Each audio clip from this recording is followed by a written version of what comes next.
parte mia dell'Associazione 7 Mari per la scelta. Mi sembra alquanto opportuna proprio per dimostrare due cose.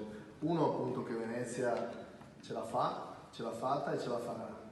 E secondo, che i giovani sono il nostro futuro. E quando qualcuno continua a parlare di ragazzi che non hanno voglia di fare niente o che non si interessano e così via, dice delle castronerie grandi. Questa è la dimostrazione più importante. Il futuro è loro, e il fatto che si siano dimostrati reattivi di fronte a una difficoltà imprevista fa di loro delle grandi persone, loro e i loro amici che adesso non sono qui, questa è una rappresentanza ovviamente. A me fa piacere ricordare che le istituzioni sono qui presenti, i carabinieri, la Polizia di Stato, tutte le varie istituzioni hanno lavorato in quei giorni e la città ce l'ha fatta perché il sistema ha retto.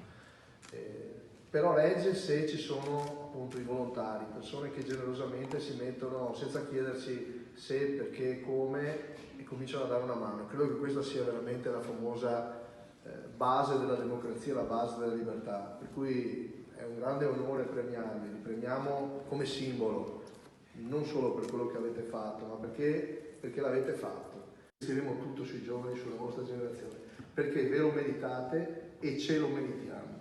Perché voi siete il nostro futuro, rappresentate il nostro futuro, per cui veramente di cuore, sinceramente a nome penso di tutti, grazie.